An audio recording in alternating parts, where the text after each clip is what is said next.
Hey guys, welcome you all to my YouTube channel NTA UGC NET JRF environmental sciences. Friends, मैं हूं आपका अपना friend Piyush Kumar Verma और आज का ये वीडियो फंडामेंटल वीडियो है, यानी कि प्राइमरी कॉन्सेप्ट ऑफ स्टैटिस्टिक्स। और ये है आपका लेक्चर 1 जो कि मैं गेट और यूजीसी नेट की प्रिपरेशन करा रहा हूँ। तो उस सीरीज़ में ये आपका पहला लेक्चर है।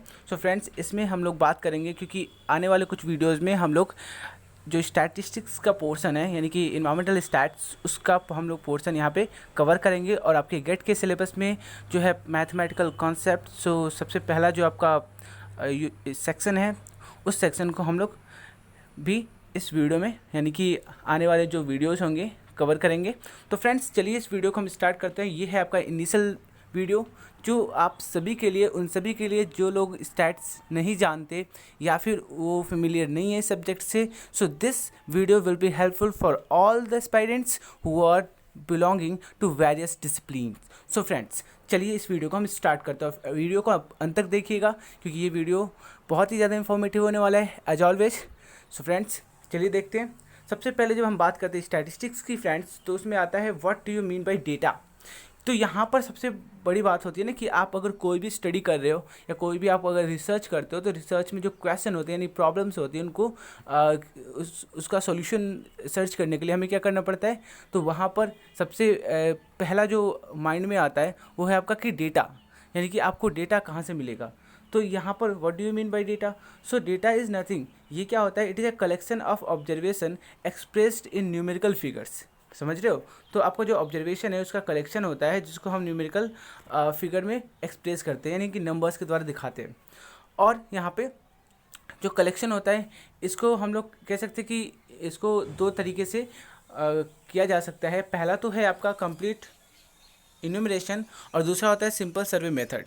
ओके, यानी कि डाटा जो होता है it is always in collective sense and it can be used singular. Okay, तो याद रखना है आप लोगों को कि अगर हम बात करें हम लोग डेटा की, तो डेटा क्या है।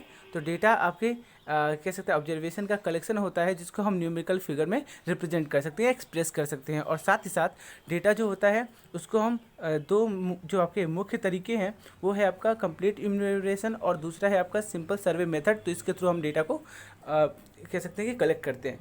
और बात करें अगर टाइप ऑफ डेटा की, तो यहाँ पर डेटा जो होता है ब्रॉडली अगर इसको कैटेगराइज किया जाए तो यहाँ पे दो कैटेगरी होती है, जिसमें क्वालिटेटिव एंड क्वांटिटेटिव, ये दो प्रकार का आपका डेटा होता है। और बाद में हम लोग देखेंगे कि डेटा में भी आपका प्राइमरी एंड सेकेंडरी डेटा भी होता है।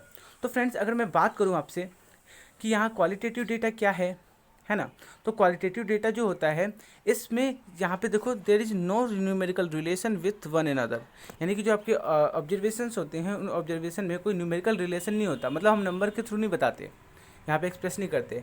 जैसे आपका स्किन कलर ही देख लीजिए, वो ब्राउन, ब्लैक या वाइट अलग अलग कलर का होता है ना स्क्रीन, तो उसके लिए हम किसी प्रकार के नंबर का यूज नहीं करते, यानी कि with the help of numerical expression हम यहाँ पर शो नहीं करते। फिर हम बात करते हैं जैसे आई कलर की, तो आई कलर ब्लू, ब्राउन। एंड अगर बात करें हम सेक्स की, तो यहाँ पे मेल या फीमेल हो सकता है। तो ये एक तरफ से क्वालिटेटिव है ना।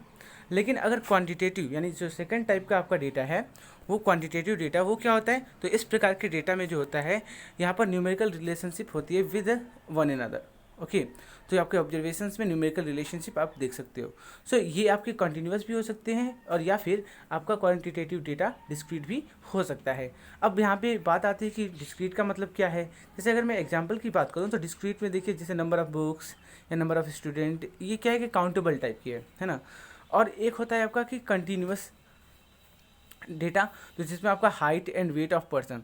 तो यहाँ पर क्या है कि देखो यहाँ पर जब हम रिप्रेजेंट करेंगे तो हाइट क्या हो सकती है। तो हाइट हो सकता है कि 5 फीट 2 इंच, या हो सकता है कि 5 फीट 6 इंच, इस तरह की हाइट्स हो सकती हैं। मतलब हम क्या कर रहे हैं कि अपने जो न्यूमेरिकल वैल्यूज़ हैं उनके थ्रू यहाँ पर रिप्रेजेंट तो कर रहे हैं अपने ऑब्जर्वेशन को, लेकिन यहाँ पर हम कह सकते हैं कि डेसिमल वैल्यूज़ में भी रिप्रेजेंट कर सकते हैं। कब, जब हम बात करते हैं कंटिन्यूस डेटा की, तब, है ना। लेकिन अगर हम डिस्क्रीट की बात करते हैं तो डिस्क्रीट में आप डेसिमल वैल्यूज़ को नहीं लेते। ओके, वहाँ पर 1 2 3 4 इस तरह से नंबर्स आप के थ्रू आप रिप्रेजेंट करते हो। फिर हम बात करते हैं यहाँ पे क्वालिटेटिव डेटा और क्वांटिटेटिव डेटा का बेसिक डिफरेंस। देखिए हम बताते हैं यहाँ पे, तो डिफरेंस की बात करते हैं क्वालिटेटिव डेटा की, तो ये हमेशा डिस्क्रीट होता है, जबकि क्वांटिटेटिव डेटा जो होता है वो आपका डिस्क्रीट या कॉन्टिन्यूस दोनों हो सकता है। फिर बात करते हैं यहाँ क्वालिटेटिव डेटा की, तो यहाँ पे नो मैग्नीट्यूड, जबकि क्वांटिटेटिव डेटा में आपका मैग्नीट्यूड होता है। फिर हम बात करें यहाँ पर, तो क्वालिटेटिव डेटा में persons with same character are counted to form groups, जबकि क्वांटिटेटिव डेटा में क्या होता है कि here arranged by both character and frequency. जबकि एक और कैरेक्टरिस्टिक मैं आपको बताऊं, क्वालिटेटिव डेटा में रिजल्ट्स आर एक्सप्रेस्ड इन और एज रेशियो और प्रोपोर्शन, जबकि क्वांटिटेटिव डेटा में क्या होता है कि such data are analysed through statistical method, जैसे कि मीन, मीडियन, मोड या स्टैंडर्ड डेविएशन के थ्रू हम लोग यहाँ पे कैलकुलेट करते हैं। अब बात आती है कि यहाँ पर देखिए डेटा को हम किस तरह से कैटेगराइज करें। तो पहले तो जो मैंने आपको अर्लियर कैटेगरी बताई थी क्वालिटेटिव एंड क्वांटिटेटिव, है ना, तो उसके आधार पे अगर मैं देखूँ आपको बताऊँ तो यहाँ पर देखिए ए यानी कि according to source of data collection, B according to variable and C according to compilation. तो यहाँ पे 3 प्रकार के कह सकते हैं कि अलग अलग जो है तरीके हैं जिसके थ्रू हम अपने डेटा को कैटेगराइज कर सकते हैं। तो अगर बात किया जाए सोर्स ऑफ डाटा कलेक्शन की, तो इसके आधार पे होता है प्राइमरी एंड सेकेंडरी डेटा। तो प्राइमरी डेटा मतलब कि डायरेक्टली जो आपका फील्ड ऑफ एक्सपेरिमेंट जो है ना, जहाँ से आप एक्सपेरिमेंट कर रहे हो या फिर जिस फील्ड को आपने सेलेक्ट किया है, आप डेटा वहाँ से डायरेक्ट जाके कलेक्ट करते हो। जबकि सेकेंडरी में क्या होता है, सो यहाँ पर जो डेटा है obtain from the primary data होता है, यानी रिव्यू के थ्रू आप लेते हो, तो ये आपका सेकेंडरी डेटा होता है। जबकि अकॉर्डिंग टू वेरिएबल की बात करें तो यहाँ पे हो सकता है कि एक वेरिएबल के लिए आप डेटा ले रहे हो तो यूनिवेरिएबल हो सकता है 2 वेरिएबल्स को आप कंसीडर कर रहे हो तो वहाँ पे वेरिएबल डेटा हो सकता है, या फिर हो सकता है कि आप कई सारे वेरिएबल को कंसीडर कर रहे हो तो वो आपका मल्टी वेरिएबल हो सकता है। और अकॉर्डिंग टू कंपाइलेशन की अगर मैं बात करूँ तो यहाँ पर डेटा आपका रॉ भी हो सकता है, डाटा बिफोर कंपाइलेशन, और बाद में जब आप उसको कंपाइल कर लेते हो बाकायदा स्टैटिस्टिकल टूल अप्लाई करके जो आपका रिजल्ट आ जाता है, एंड फाइनल जो डेटा मिलता है वो आपका डिराइव्ड डेटा होता है, जिसको हम बोलते हैं calculated from primary value of data. ठीक है फ्रेंड्स, तो समझ में आया आप लोगों को। अब हम बात करते हैं, और फ्रेंड्स कोई भी अगर आपको डाउट हो या कोई क्वेश्चन हो, सो आप कमेंट बॉक्स में कमेंट करके मुझसे पूछ सकते हो। Okay, so feel free for that. अब यहाँ पर बात एक आती है कि भाई डेटा तो समझ में आ गया, अब पॉपुलेशन क्या होता है, क्योंकि आप कभी भी कोई भी स्टडी करते हो तो वहाँ पर आप एक टारगेट पॉपुलेशन लेते हो। सो पॉपुलेशन और एक और टर्म आता है सैंपल। तो पॉपुलेशन और सैंपल में क्या डिफरेंस है, देखो जब हम बात करते हैं पॉपुलेशन की, सो ये एक पूरा का पूरा ग्रुप होता है। It is an entire group of people और स्टडी एलिमेंट्स, पर्सन्स, थिंग्स और measurements having some common fundamental characteristic. याद रखिएगा यहाँ पर क्या है कि जो पॉपुलेशन होता है ना उसके अंदर कोई कॉमन फंडामेंटल कैरेक्टरिस्टिक होती है। तो ये एक पूरा का पूरा जो है पीपल का या फिर स्टडी एलिमेंट्स जैसे कि पर्सन, थिंग्स या मेजरमेंट्स, उनका एक पूरा का पूरा ये ग्रुप होता है। ठीक है, अब यहाँ पर है कि ये फाइनाइट भी हो सकता है पॉपुलेशन, इनफाइनाइट भी पॉपुलेशन हो सकता है। तो फाइनाइट कब होगा, जब यहाँ पे नंबर ऑफ़ वैल्यू जो होती है वो फिक्स्ड हो। लेकिन इनफाइनाइट कब होगा, जब आपका पॉपुलेशन में जो नंबर ऑफ़ वैल्यू है ना वो क्या हो, एंडलेस सक्सेशन हो उसमें, यानी वैल्यूज़ बहुत ही ज़्यादा हो जिनको काउंट करना आसान नहीं है। तो कहने का मतलब एग्जांपल में मैं जैसे बताऊं, जैसे number of days in week, तो एक सप्ताह में दिनों की संख्या तो निश्चित है, वो हो गया आपका फाइनाइट पॉपुलेशन। जबकि अगर मैं बात करूं, जैसे ये एग्जांपल देखिए आप लोग, number of animals in ocean, तो यहाँ पर क्या है कि ये आपका एंडलेस है ना, हम नहीं बता सकते कि नंबर ऑफ़ ओशियन जो number of animals in ocean है वो कितना है। ठीक है, तो ये आपका हो गया इनफाइनाइट पॉपुलेशन का एग्जाम्पल। फ्रेंड्स बात अब आती है सैंपल की।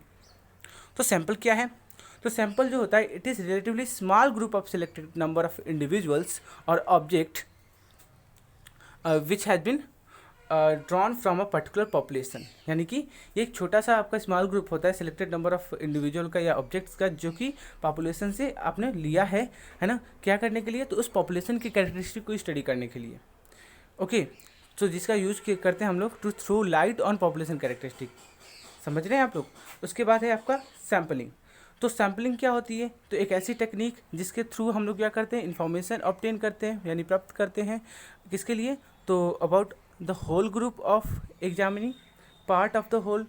सो वी कैन से कि हम क्या करेंगे, तो सैम्पलिंग का मतलब होता है कि एक ऐसी टेक्निक यानी the technique of obtaining information about the whole group by examining a part of the whole group, it is called sampling. यानी कि हमें पूरे ग्रुप को स्टडी करने के लिए एक पार्ट ले लिया है ना, यानी पॉपुलेशन को स्टडी करने के लिए हमने उसका एक पार्ट ले लिया और उसके कैरेक्टरिस्टिक को हमने स्टडी करी।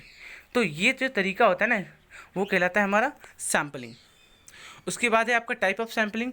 तो टाइप ऑफ सैम्पलिंग में फ्रेंड्स रैंडम सैम्पलिंग या रैंडम सैम्पल हो सकता है आपका, और जिसको हम प्रोबेबिलिटी सैम्पलिंग या प्रोबेबिलिटी सैम्पल बोलते हैं। और दूसरा है आपका नॉन रैंडम सैम्पल, यानी कि ये है आपका नॉन प्रोबेबिलिटी सैम्पल, यानी कि इस प्रकार के सैम्पलिंग में जहाँ पे हमारा जो सैम्पल है वो नॉन प्रोबेबिलिटी वाला है, तो उसको हम बोलते हैं नॉन प्रोबेबिलिटी सैम्पलिंग। और फिर हम बात करते हैं कि हम सैम्पलिंग करते क्यों हैं भाई। तो यहाँ पर ऑब्जेक्टिव जो होता है ना, पहला जो ऑब्जेक्टिव है आप अपनी स्क्रीन पे देख सकते हो, एस्टिमेशन ऑफ पॉपुलेशन पैरामीटर, यानी मीन, स्टैंडर्ड डेविएशन, इसको हम लोग एस्टिमेट कर सकते हैं फ्रॉम द सैम्पल स्टैटिस्टिक्स। और दूसरा है test hypothesis about the population from which the sample और सैम्पल्स आर ड्रॉन। तो ये आपके ऑब्जेक्टिव्स हो सकते हैं जिसकी वजह से हम लोग सैम्पलिंग करते हैं, okay, for studying the characteristic to a particular population. Okay friends, thanks for watching this video. In the next